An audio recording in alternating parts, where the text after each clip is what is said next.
Hello, my name is David Turner. This is another episode of Lunar Poetry Shorts, and I'm still in Istanbul, although this is although in some ways thankfully, my last podcast of my trip. And today I'm again at Mau Mau Works, but now I'm joined by Elisa Pieper. Hello, Elisa. Hello, David. Nice to be here. Yeah. We're going to start, as always, with a reading. Strange candy feet. Wake up, pretty baby, wake up. We need to keep this moment for the rest of our lives. Forever text for likes. We need a cure of this cruel world, like a bleaching kit or glitter in your eyes. No tears. Important is, never stop dreaming.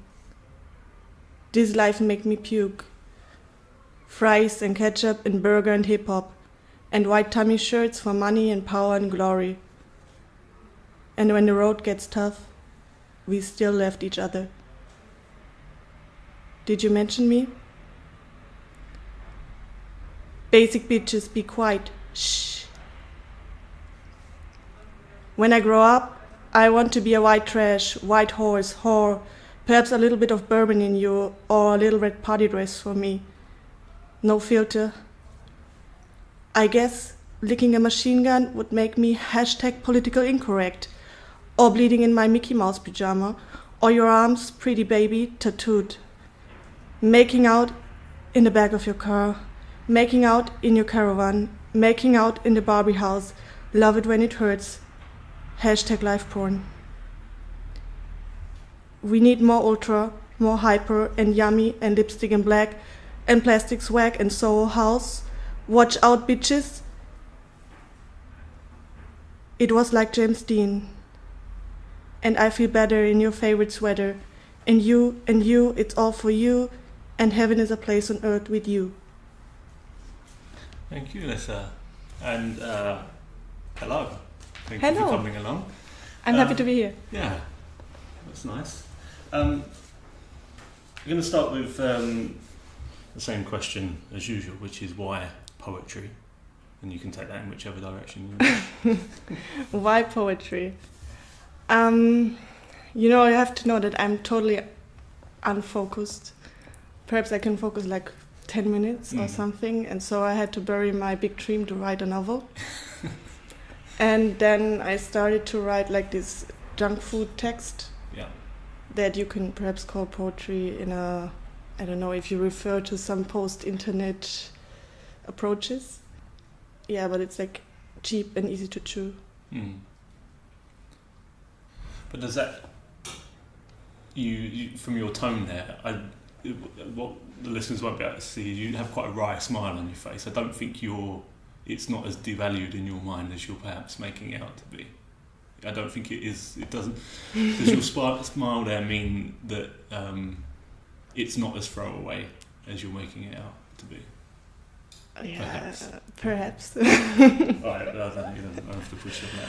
Yeah, I think it's always some kind of like perspective or definition of something. So. No, that's okay. So you're not Turkish, and you're from Bavaria. Did you tell me earlier? And whereabouts? Yeah. Because say the town name. No one's going to know, but say it anyway. No. I was born in Bavaria. I'm German. Yeah.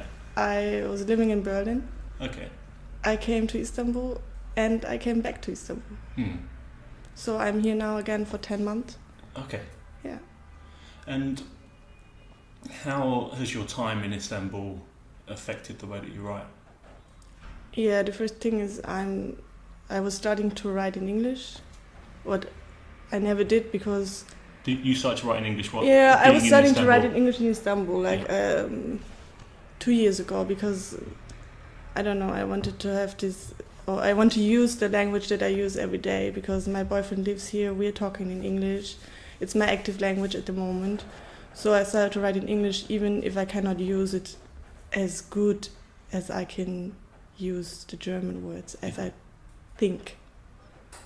Yeah, so I try to get out the best of it. I was talking to Naz, who's the program leader here at Mau Mau, in another podcast, and she chooses to write in English rather than her native Turkish because it in some way frees her up to write and she can explore the language a bit more, even though it's restricted because English isn't her first language. Do you find yourself freer in some ways writing in English? No, you don't. No, I don't find myself free. I find myself jailed. But in the other, I don't know. From another perspective, it's also a good feeling because writing is suffering always for me. So perhaps it's good to be jailed in this kind of frame. That suits the mood, does it? Yeah. I think a lot of people will understand that. Yeah. So you find the writing process is one of suffering for you, is it, in some way, or? Yeah, in some way. Yeah. So for me, it was never easy to write. It was always hard. Yeah. I was always changing. I could never write with a typewriter, for example. Mm. I'm always deleting everything. I'm changing everything. I need a computer where, something that forgets. Yes. Yeah. So. You can never forget. You can find everything. Don't say this. Give you nightmares now, yeah. It can all be. Google never forgets. Oh, that's a fault, man. We're going to have a second reading now, please. Okay. What Osman said. Postcards. My sister sent me a postcard from the town where I used to live. She wrote that she hopes I am alright and that I follow my dreams. She wrote that the doctor said she had to take something to feel better in life and something else to feel for the side effects of that something. Osman said that something is better than nothing. Biggest lie. Osman wants beans for dinner. I hate beans, but I love him. So I went to this market on Tuesday where you can buy beans and carpets, but I couldn't decide which beans to take and the vendor was screaming at me. I just touched his avocado. So I decided to walk to the supermarket and buy them canned. Super fresh was written on the label. I liked the logo. Osman said it tastes like at his mom's house. Gone, baby, gone. I woke up, lying other way round in the bed. My face was where my feet used to be. One moment I had a panic attack. I thought he left me in the middle of the night. He never did this. This is why I am scared that it will happen. Friday nights. I feel so alone on a Friday night. I tell him he's mine and he makes me feel like home. Osman said we should eat rice and that I look beautiful. Before we went to bed together, I brushed my teeth until the toothpaste got pink. Knowledge for life. I ate the rest of Osman's lunch for dinner. He had pasta with red sauce. I finished the pasta without the sauce and read the new Glamour issue. Lessons learned, Taylor Swift isn't the only star to insure her body. Staring at things. I'm lying on the bed and eating puffed rice chocolate, staring at my iPhone. He hates it when I'm staring at things when he makes the dishes. Sometimes I ask myself if he really loves me. And while the water is coming like a stream out of the tap, I got afraid that our two souls are just attracted to each other's weakness. Pedicure. He was snoring when I came home. I inspected the apartment to reconstruct his evening. He ate tomatoes and green beans from the fridge. Inside the glass bowl, ash mixes up with dressing. While he sleeps, I start to cut my toenails, put them into a tissue under the bed. Freedom. It smells like cat pee. The woman that is our neighbor is an animal lover. She puts every night cooked liver to our front door. The grey meat is decorative placed on the latest turret. I complained why the pea is in the same place where they eat. Osman said, because they have the freedom of choice. Thank you very much. Next question focuses on how you critique your own work, and I suppose that question really is asking whether do you share your work with other writers, or do you have any other methods of critiquing? Yeah, actually I have one really good friend I trust. She's perhaps one of the best writers I know, and I share the work with her. Like, we have a private blog where we share our works, and Okay. yeah, I think she's criticizing me in a good way, and she's really precise, what I'm not, so I like that. Okay, so you like the fact that you have differing styles. Yeah, Yeah. exactly. But I'm not sharing it like in public. I'm not sharing it on a blog or something. No. Mm-mm. No, I don't think I really mean that anyway, but yeah, it's more if you have any sort of personal relationships with writers, and Yeah. I think the people that listen to this, all 4 or 5 people that listen to this, it's often what they wonder, I think, is how writers get to a point where they're comfortable with what they've written, because I suppose the idea is that we'll sit up in a room on our own and write, but how do you improve your work, even if you're just improving it in your own mind, in your own opinion. Yeah, as I told you before, deleting, Yeah. and a lot of copy paste. Yeah. Okay. And so you don't share your work in public at the moment, and so I assume that means you haven't had anything published either. No, I'm really proud of that. It's my only publication. Yeah, that's the English word. I have one short story published. Okay, you have a short story published. Yeah. I was really happy when that happened. Yeah. And who was that through? It was a university publisher. Okay, yeah. It was a small book with like collections of texts about living spaces. So, how often do you write predominantly poetry or short stories? So which way is it weighted? Yeah, since I'm in Istanbul, I don't know, my text got shorter and shorter. I think it's for the sake of that I'm working, and my mind is like occupied by this daily things so much, and so I'm writing like really short things, because as I said, I cannot focus longer than 10 minutes. So I think I would say I'm writing like every day something. Something. And how would you wish your writing to progress? Would you like to be published more? Is that a goal, or? I'm still dreaming of that novel. Of the novel, it's chasing me. It will chase me to my grave. I don't know. I'm not so sure about it. If I will always write, I know this, but if it must be published, I don't know. Also, there's the internet. Yeah. I can publish it every day if I want to. But so perhaps more what you're looking at is not really to develop your writing as such, but to develop your discipline. Yeah. And get more. Yeah. More body out of the individual stories and content. I want to have content. Yeah. I want to be in the top 3 of the Google search engine. Oh, okay.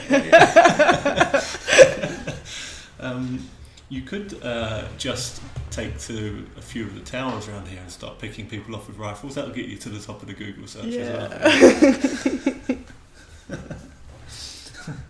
well. So maybe we'll go for a third and final reading. Yeah.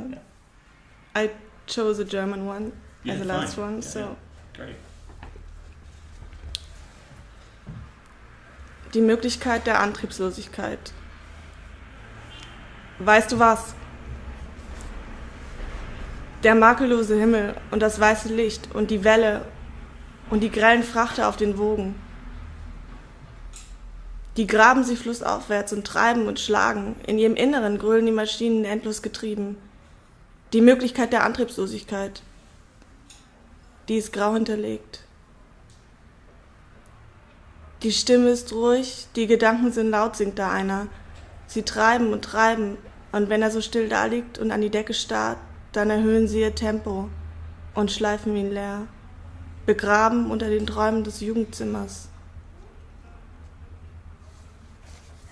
Vielleicht ist er schon ausgeschliffen, vielleicht ist er nur noch der Keim in der Hülse des vorletzten Schusses, vielleicht ist er der Staub des Stäubchens oder die Erinnerung dessen, was einmal war. Das Einzige, was sich wiederholt, ist die Gewissheit, dass nichts wiederholbar ist, hat mal einer gesagt. Es ist wahrscheinlich Nachmittag. Vielleicht ist aber auch der Morgen danach. Nach was, fragt man sich. In welchem Leben man liegt, fragt man sich. Zum Stehen hat man keine Lust mehr. Weil die Lust ist der vollgestopfte Einkaufswagen beim Lidl an der Ecke. Die Lust ist eine Option, die man wählen könnte, aber man möchte das nicht. Man liege mitten im Leben, sagt man sich, in der Hälfte der Zeit, dachte man, in der Blüte der Jahre. Morgen wäre man schon Fallobst, fürchtet man sich. Übermorgen die Erde, in der die Wurzel der Einsamkeit in Unendlichkeit gedeiht. Die Möglichkeit der Antriebslosigkeit, die ist grau hinterlegt. Thank you, Elissa. I really like listening to German. I don't understand any of it, but it's nice. Yeah. Does it sound for you like how? No, I really like the sound of it. I speak Norwegian as well, and there are a lot of similar words, so you can pick out bits of it, but I still... Interesting, it I makes didn't no know sense this. because the grammar is the other way around, and so I don't get the context of what you're saying. I can just hear some words. What have been the main influences over your development as a writer? I think one of my first influences was a German pop band called Tokotronic. Tokotronic? Tokotronic, yes. Fantastic. I think they're the greatest poets, or German-speaking poets of our time. Okay. Yeah.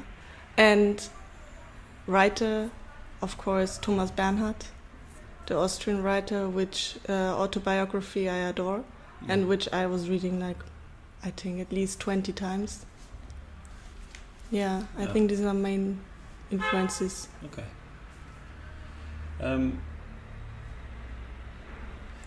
Something I've never been able to do is reread to that extent. When you just said you read that book 20 times or something, I've never been able to. Really? I don't think I've finished the same book. I don't think I've even been able to do it twice. Are you I serious? really admire people that can go over things like that. Like in the last half year, I was reading, I think, just one book. Yeah. Haruki Murakami's, I don't know the title in English, like in German it's Wilde Schafsjagd, Wild Sheep Hunting. Oh, I was reading. I do. Perhaps it has like 300 pages. Yeah. I'm always carry it with me. Okay. And I'm reading like always 1 page, 2 pages again, Yeah. all the time. It's wonderful. You should try this. Oh, maybe. It's like so boring that it's again wonderful. It's great. Yeah.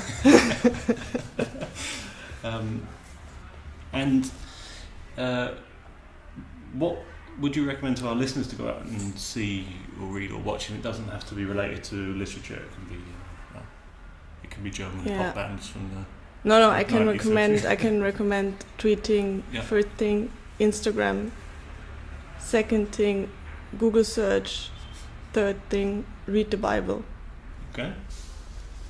And that just about wraps it up. Thank you very much for talking to me. Thank you very much. All of us, everyone that exists on the internet, and indeed in real life. Yeah. Yeah. Thank you, Elissa. Thank you again to Mau Mau. It's the last time, well, for this trip anyway, that I'm going to be recording something at Mau Mau, and it's sad, but that's life.